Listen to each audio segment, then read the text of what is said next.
पता नहीं दोनों देवर जी को मुझसे क्या जरूरी बात करनी है। आखिर ऐसा क्या किया है उन्होंने कि वो इतने घबरा रहे थे। ये है जानवी, जो एक छोटे से घर के आंगन में बैठी मिट्टी के चूल्हे पर रोटियां बना रही थी। तभी वहां जानवी की ननंद रिया आती है। भाभी, मेरे साथ मार्केट चलिए ना, मुझे मेहंदी लानी है। कल मेरी सहेली पायल की शादी है, इसलिए मैं अपने हाथों पर मेहंदी लगा रही हूँ। अच्छा ठीक है, मैं ये सामान अंदर रख कर आती हूँ। जानवी घर के अंदर है तो घर में जानवी के सास ससुर दामिनी और शेखर चारपाई पर बैठे थे। तभी जानवी सारा खाना घर में रखकर अपने छोटे से कमरे में आती है। जानवी का ये छोटा सा घर 2 कमरों का है। माँ पिताजी की कितनी याद आ रही है। भगवान जी, मेरे माता पिता के दिल में मेरे लिए जो नफरत है, उस नफरत को हमेशा के लिए उनके दिल से दूर कर दीजिए। पता नहीं इस जन्म में मैं अपने माता पिता से मिल भी पाऊंगी या नहीं। तभी जानवी बाहर आती है और रिया के साथ पैदल चलते हुए दूर मार्केट में जाती है। तभी एक जगह जानवी को एक कीमती कार खड़ी दिखाई देती है। उस कार में जानवी की अमीर माँ हेमानी बैठी हुई थी। हेमानी ने काफी कीमती नेकलेस और सुंदर डिजाइनर साड़ी पहनी हुई थी। माँ? तभी जानवी दौड़ते हुए अपनी माँ के पास आती है। माँ! तभी हेमानी जानवी को देखती है। ड्राइवर, चलो यहाँ से। माँ, एक बार मेरी बात तो सुन लीजिए। मुझे माफ कर दीजिए माँ, बस एक बार मुझसे बात कर लीजिए। जिस लड़की को अपने माता पिता की इज्जत की परवाह नहीं, उस बेटी से बात करके क्या हो जाएगा। और खबरदार, जो आज के बाद मुझे माँ कहा तो नहीं हूँ मैं तेरी माँ। जिस दिन तूने उस गरीब लड़के से शादी की थी, उसी दिन से तेरा और हमारा रिश्ता खत्म हो चुका था। नहीं माँ, ऐसा मत कहिए, मैं आपकी बेटी हूँ माँ। तभी ड्राइवर कार लेकर वहां से चला जाता है। ये देखकर जानवी जोर जोर से रोने लगती है। माँ, रुक जाइए ना। भाभी, हमें माफ कर दीजिए। हमारे कारण आपके माता पिता ने आपसे रिश्ता तोड़ दिया। जानवी ने रिया के गरीब भाई दीपक से शादी की थी। इस बात से जानवी के माता पिता काफी नाराज थे, क्योंकि जानवी एक अमीर परिवार की बेटी है। उसका पिता बहुत बड़ा बिजनेसमैन है और जानवी दीपक से प्यार करती थी। थोड़े समय बाद जानवी घर लौट आती है। रात का समय। जानवी अपने सास ससुर, ननंद, पति दीपक और 2 देवर अजीत कुमार के साथ घर में बैठी थी। ठंड का मौसम था और ठंड के कारण सबकी हालत खराब हो रही थी। ठंड का मौसम आया नहीं कि हम गरीबों पर आफत आ जाती है। दीपक बेटा, तू हम सब के लिए नए स्वेटर ले आना। इस ठंड के कारण तो हमारी हालत बिगड़ रही है। पिताजी, आप तो जानते ही हैं कि हम तीनों भाइयों की कमाई कितनी कम है। उतनी कमाई में हमारा गुजारा ही बड़ी मुश्किल से हो पाता है। अब ऐसे में हम कहां से लाएं नए स्वेटर। ठंड तो वाकई इस बार कुछ ज्यादा ही पड़ रही है। मैं बाहर से सूखी लकड़ियां लाकर आती हूँ और घर में आग जलाती हूँ, ताकि सबको ठंड कम लगे। भाभी, मैं और कुमार भी आपके साथ आते हैं। ठंड का मौसम था और इस बार ठंड कुछ ज्यादा ही कड़ाके की पड़ रही थी। तभी जानवी, अजीत और कुमार ये तीनों घर से बाहर चले जाते हैं। घर में किसी के पास स्वेटर नहीं था, क्योंकि दीपक और उसके परिवार की आर्थिक स्थिति बेहद गरीबों वाली थी। इधर जानवी और उसके देवर बाहर थे। बाप रे, इस ठंड में तो शरीर की हालत खराब होती जा रही है। भाभी, हमें आपको एक जरूरी बात बतानी है। हाँ बोलो ना, क्या जरूरी बात है? भाभी, हम 2 लड़कियों से प्यार करते हैं और उनसे शादी करना चाहते हैं। अरे वाह, ये तो बड़ी अच्छी बात है। परेशानी ये है भाभी कि उन लड़कियों के माता पिता इस रिश्ते से खुश नहीं हैं। इसलिए हमने फैसला लिया है कि हम उनके माता पिता को बताए बिना ही शादी कर लेंगे। क्या? नहीं नहीं देवर जी, ये सही नहीं है। उन दोनों ने उनके माता पिता को समझाने की बहुत कोशिश की भाभी, पर साक्षी और अनीता के अमीर माता पिता हमारी गरीबी देखकर इस रिश्ते से मना कर रहे हैं। और अगर मुझे अनीता नहीं मिली ना भाभी, तो मैं जीवन भर शादी नहीं करूंगा। मैं अनीता से बहुत प्यार करता हूँ भाभी। और मैं साक्षी से। ये सुनकर जानवी घबरा जाती है। देखिए, अभी जल्दबाजी मत कीजिए, हम बाद में इस विषय पर बात करेंगे। भाभी, साक्षी ने मुझे धमकी दी है कि अगर मैंने उससे शादी नहीं की तो वो अपनी जान दे देगी। अपने देवरों की बातें सुनकर जानवी परेशान हो जाती है। थोड़े समय बाद तीनों लकड़ियां लेकर घर आते हैं और आग जलाकर आग के सामने बैठ जाते हैं। भगवान जी, ये कैसी दुविधा में फंस गए देवर जी। अगर इन्होंने कोई गलत रास्ता चुन लिया तो। अगले दिन सुबह दीपक, अजीत और कुमार ये तीनों भाई अपने काम पर चले जाते हैं। तीनों भाई एक कारखाने में मजदूरी करते हैं जहां लकड़ी की कुर्सियां, टेबल, अलमारी, बेड ये सब बनते हैं। तीनों भाई पढ़े लिखे नहीं थे और उनकी आमदनी भी बहुत कम थी। इधर जानवी घर के आंगन में बैठी थी। एक काम करती हूँ, रात को दीपक जी और सबको देवर जी की बात बताती हूँ। अब वही इस मामले में कोई सटीक फैसला लेंगे। शाम का समय, जानवी अपने सास ससुर और ननंद के साथ घर पर थी। तभी दीपक अकेला घर आता है। जी, देवर जी कहाँ है? वो दोनों घर नहीं आए। वो तो दोपहर के बाद कारखाने आए ही नहीं। मुझे लगा था वो घर आ गए होंगे। नहीं बेटा, वो दोनों तो घर आए ही नहीं। कमाल है, तो फिर कहाँ चले गए दोनों? किसी काम से गए होंगे दोनों, आ जाएंगे। तभी जानवी घर में लकड़ियां जलाती है और सब आग के सामने बैठ जाते हैं। थोड़े समय बाद अजीत और कुमार दो अमीर मॉडर्न लड़कियों के साथ घर आते हैं। चारों दूल्हा दुल्हन के अवतार में थे। उन्हें इस हालत में देखकर जानवी और सब हक्के बक्के रह जाते हैं। अजीत, कुमार, ये सब क्या है बच्चों? कौन है ये लड़कियां? ये शादी का जोड़ा, वरमाला, ये सब क्या है बच्चों? माँ पिताजी, ये साक्षी है मेरी पत्नी और ये अनीता है कुमार की पत्नी। हम दोनों भाइयों ने शादी कर ली। ये सुनकर सबके होश उड़ जाते हैं। क्या तुमने हमें बताए बिना शादी कर ली? अरे बाप रे! कौन है ये लड़कियां और कहाँ रहती हैं? पिताजी, साक्षी और अनीता दोनों ही काफी अमीर परिवार की बेटियां हैं। हम दोनों भाइयों का इनसे प्रेम था, पर इनके माता पिता हमारे रिश्ते को मान नहीं रहे थे, इसलिए मजबूरी में हमने शादी कर ली। पर देवर जी, इन दोनों के माता पिता आप दोनों के खिलाफ कहीं पुलिस में शिकायत न कर दें। नहीं करेंगे, क्योंकि हमने ये शादी अपनी मर्जी से की है। साक्षी और अनीता ये दोनों अलग अलग अमीर परिवारों की बेटियां थीं। फिर क्या था, दामिनी और सब लोग अजीत कुमार की इस हरकत से काफी परेशान होने लगते हैं। आप सब घबराइए मत, ऐसा कुछ नहीं होगा। दीपक जी, हमारा घर तो 2 कमरों का ही है, अब इन्हें कहाँ सुलाएं? अजीत, कुमार, तुम चारों मेरे कमरे में जाकर सो जाओ। मैं और जानवी यहाँ सबके साथ सो जाते हैं। तभी चारों दीपक के छोटे से कमरे में जाते हैं। ये सब क्या है अजीत जी? आपका घर तो कितना छोटा है। अब क्या देवर जी और मेरी देवरानी हम सब एक ही कमरे में साथ सोएंगे क्या? मुझे नहीं सोना है इन लोगों के साथ। कुमार जी, आपने मुझसे शादी की है ना, तो अब आपको हमारा एक अलग कमरा लेना होगा। आप जेठानी जी और जेठ जी को बाहर भेजिए, हम दोनों यहाँ सोएंगे। क्या बाहर भेजे हमें? इस कमरे में मैं और अजीत जी सोएंगे। तुम दोनों बाहर जाकर सबके पास सो जाओ। हम क्यों जाएं? आप दोनों जाइए। दोनों में बहस छिड़ जाती है। अरे तुम दोनों लड़ क्यों रही हो? इस घर में केवल एक ही कमरा है, अब जैसा भी है हमें साथ में ही सोना होगा। मैं इन लोगों के साथ नहीं सोने वाली। अजीत जी, आपने मुझसे शादी की है ना, तो मेरी हर जिम्मेदारी आपकी है। मुझे अलग कमरा चाहिए, अभी चाहिए। साक्षी, मैं अलग से कमरा कहाँ से लाकर दूं तुम्हें? वो सब मैं नहीं जानती, मुझे अलग कमरा चाहिए, मतलब चाहिए। तभी चारों की आवाज सुनकर जानवी वहां आ जाती है। तुम दोनों ऐसे मत लड़ो। हमारे ससुराल वाले हमारे मायके वालों की तरह अमीर नहीं है। अब जो है जैसा है हमें बर्दाश्त करना होगा। तभी चारों दीपक के कमरे में सो जाते हैं। अगले दिन सुबह सब घर में बैठे थे। तभी इस घर का मालिक पीयूष आता है। क्या भाई दीपक, मेरे इस मकान में मुफ्त में रहने का इरादा है क्या? पिछले 4 महीने से तुमने किराया नहीं दिया है। अजीत जी, ये घर किराए का है। हाँ साक्षी। मालिक, इन दिनों हमारी स्थिति थोड़ी खराब है।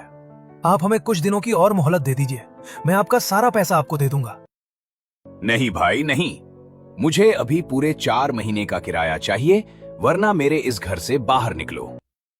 मालिक, हम गरीबों पर थोड़ा रहम कीजिए।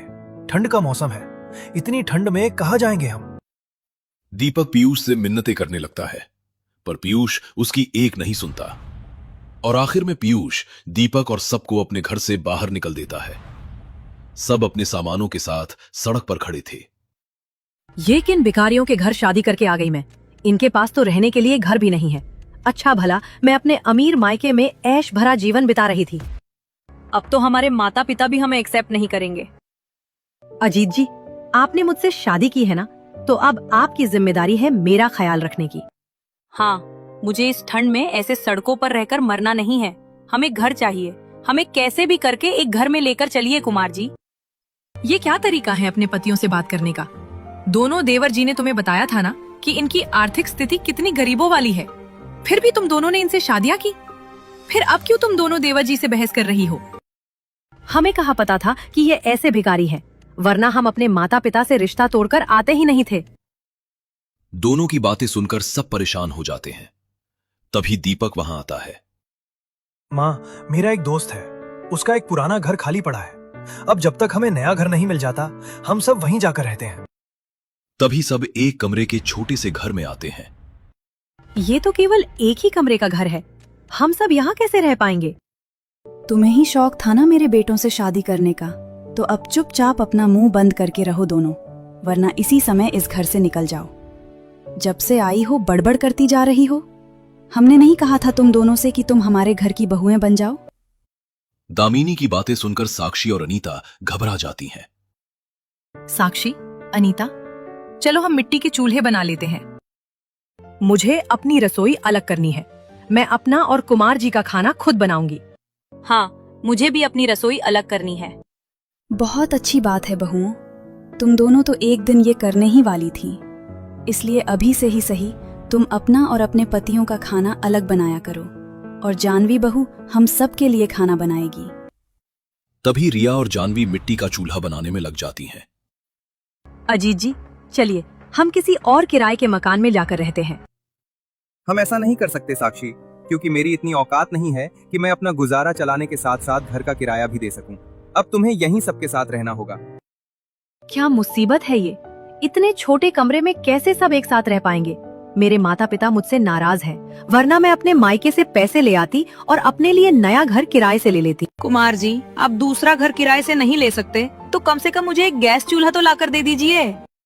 मेरे पास पैसे नहीं है अनीता, तुम भी भाभी की तरह मिट्टी का चूल्हा बना लो।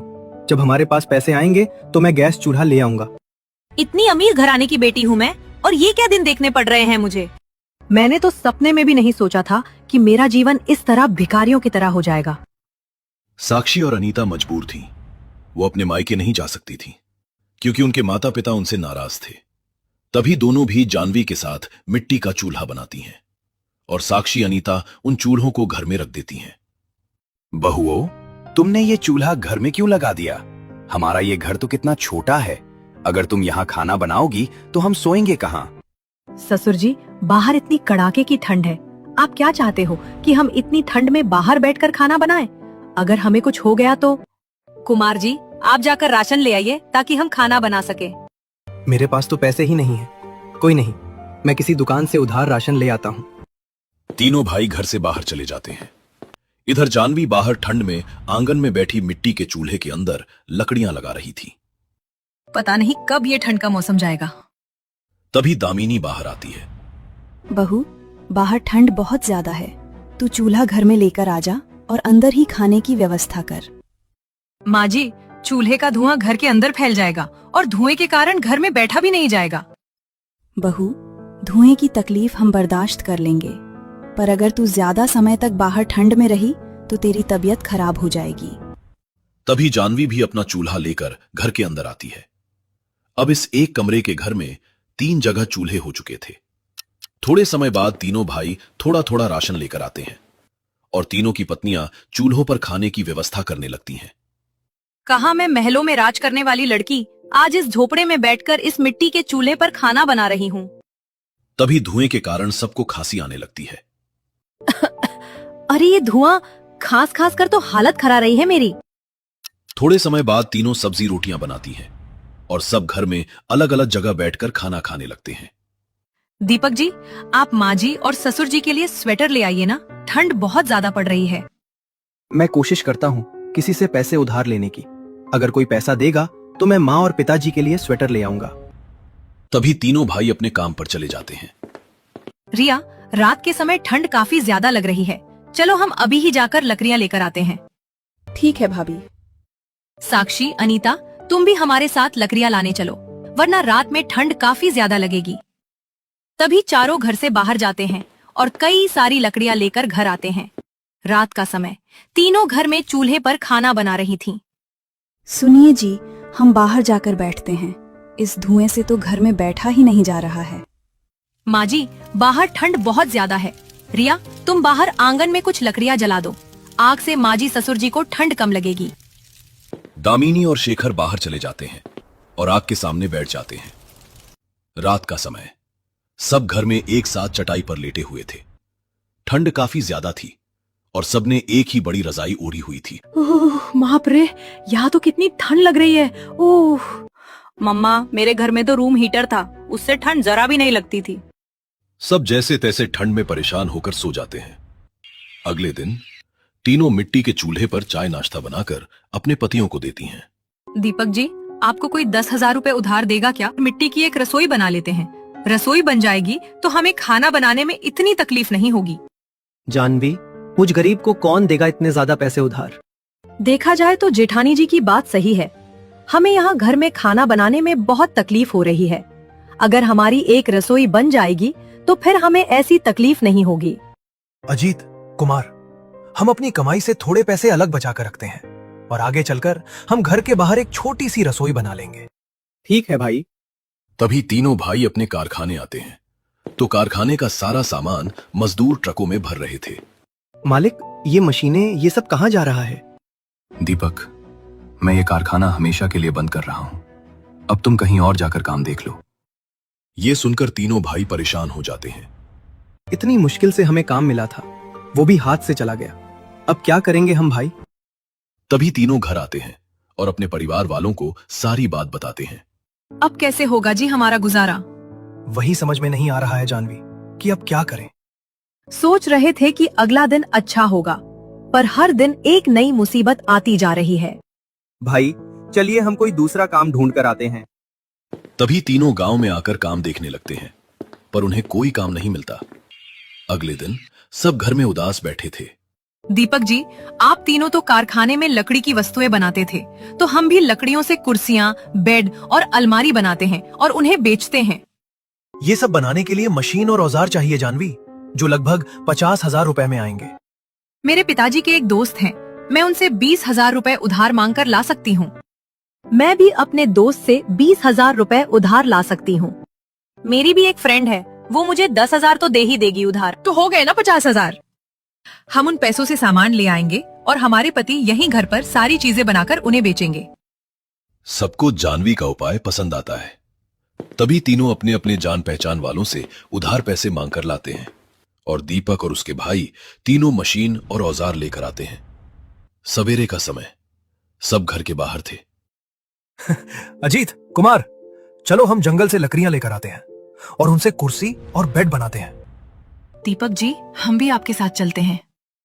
तभी तीनों की पत्नियां अपने पतियों के साथ जंगल में आती हैं और वो वहां से मजबूत वाली अच्छी लकड़ियां लेकर घर आते हैं, जिसके बाद तीनों भाई अपने औजार और मशीन से उन लकड़ियों को काटकर कुर्सी, बेड और अलमारी बनाते हैं। कुछ दिन बाद अरे वाह, ये कुर्सियां, बेड और अलमारी तो कितने अच्छे दिख रहे हैं। भाई, शहर में एक शॉप वाला है, वो हमसे ये चीजें अच्छे दाम में खरीद लेगा। मैं अभी उससे बात करके आता हूँ। अजीत वहां से चला जाता है। जेठ जी, हम लकड़ियों से घर के बाहर एक रसोई बना लेते हैं ना? और जेठानी जी, हम तीनों अब एक ही चूल्हे पर खाना बनाएंगे। अब हमारी रसोई अलग नहीं होगी। अब हमें समझ आ चुका है कि हमें मिलकर ही रहना होगा, वरना बहुत तकलीफ होगी हमें। हाँ साक्षी। तभी सब रसोई बनाने में लग जाते हैं। शाम का समय, अजीत घर आता है। भाई, शहर के शॉप वाले ने हमारा ये सामान खरीदने के लिए हाँ कह दिया है और उसने हमें ऐसे सामान बनाने के और भी ऑर्डर दिए हैं। वो कल ही अपनी गाड़ी लेकर यहाँ आएगा और ये सारा सामान ले जाएगा। ये तो बड़ी अच्छी बात है। तभी रात भर की कड़ी मेहनत के बाद सब घर के बाहर लकड़ियों की एक शानदार रसोई बना लेते हैं और जानवी और उसकी देवरानियां तीनों एक साथ एक ही चूल्हे पर उस नई रसोई में खाना बनाती है। अगले दिन उनका सारा सामान बिक जाता है और वो घर में नया गैस चूल्हा, सबके लिए स्वेटर, ये सब लेकर आते हैं। दीपक जी, जैसे हमने लकड़ियों की रसोई बनाई, वैसे ही हम लकड़ियों के 3 छोटे कमरे भी बना लेते हैं। इससे हम सबको सोने में आसानी होगी। सही कहा तुमने जानवी, हम कल से ही घर बनाने का काम शुरू कर देंगे। अगले दिन सब लकड़ियों के घर बनाने के काम में जुट जाते हैं और कुछ ही दिनों की कड़ी मेहनत के बाद 60 घर के बाहर लकड़ियों के 3 आलीशान कमरे बना देते हैं, जिसके बाद जानवी, साक्षी और अनीता ये तीनों अपने अपने पतियों के साथ अलग अलग 3 लकड़ियों के घर में सोने लगे। उसके बाद दीपक और उसके भाई रोज लकड़ियों की वस्तुएं बनाने लगे और उन्हें कीमती दामों में बेचकर कुछ ही सालों में नया बड़ा घर खरीदकर बड़ खुशी खुशी अपना जीवन बिताने लगते हैं।